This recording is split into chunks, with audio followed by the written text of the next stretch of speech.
దైవజనులు doctor John Wesley గారికి దేవుడని గ్రహించిన దర్శనం ద్వారా నిర్మించబడిన మెడికల్ అండ్ రిహాబిలిటేషన్ సెంటర్ ప్రారంభోత్సవం 2024 జూలై 17వ తారీఖున చాలా ఘనంగా జరిగింది. ఆత్మీయ తల్లిదండ్రులు అపోస్తలులు జోసఫ్ విజయ్ కుమార్ గారు, శ్రీమతి సత్య విజయ్ కుమార్ గారు ప్రార్థించి జేవికే మల్టీ స్పెషాలిటీ హాస్పిటల్ ను ప్రారంభించారు. జేవికే మల్టీ స్పెషాలిటీ హాస్పిటల్ ను ప్రారంభించుచున్నాము. ఆమేన్. ఆ తదుపరి మరికొంతమంది దైవజనులు ప్రార్థించి మిగతా ఫ్లోర్లను ప్రారంభించారు. హాస్పిటల్ ప్రారంభోత్సవ సభలో దేవుడు తన మహిమను కృమ్మరించి తన నామాన్ని మహిమపరుచుకున్నారు.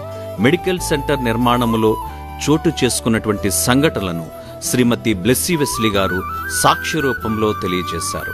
దైవజని మనసులో ఒక చిన్న ఆలోచనగా ఇది స్టార్ట్ అయిందండి. రాజమండ్రిలో హార్ట్ ఆఫ్ ద సిటీలో ఒక చిన్న రూమ్ అన్న తీసుకొని ఒక్క డాక్టర్ గారిని పెట్టి కొంతమందికైనా మనము మెడికల్గా హెల్ప్ చేస్తే బాగుండని నాకు చాలా అనిపిస్తుందని. కానీ మన దేవుడు చిన్న చిన్న కార్యాలు చేసే దేవుడు కాదు. We have a great big wonderful God. అసాధారణమైన కార్యాలు, మన ఊహకు మించిన కార్యాలు దేవుడు జరిగించేవారు. ఆహ్వానించబడిన దైవజనులు తమ వర్తమానములను, శుభాకాంక్షలను తెలియజేశారు. చివర్లో డాక్టర్ జాన్ వెస్లీ గారు మాట్లాడుతూ ఇది కేవలం దేవుని కృప ద్వారా మాత్రమే సాధ్యమైనదని తెలియజేశారు. జాన్ వెస్లీ ఫౌండేషన్ యొక్క దర్శనాన్ని, చేపడుతున్న కార్యక్రమాలను, భవిష్యత్ ప్రణాళికలను తెలియజేశారు. సంఘాలున్న దైవజనులకు ఉచిత వైద్యాన్ని అందిస్తామని వాగ్దానం చేశారు.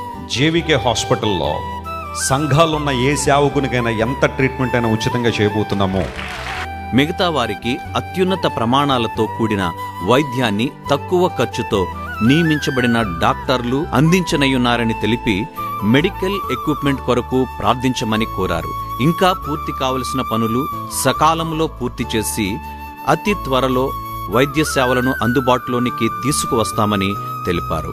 హాస్పిటల్ నిర్మాణంలో ఆర్థిక మరియు ప్రార్థనా సహకారం అందించిన ప్రతి ఒక్కరికి హృదయపూర్వకంగా కృతజ్ఞతలు తెలియజేయుచున్నాము.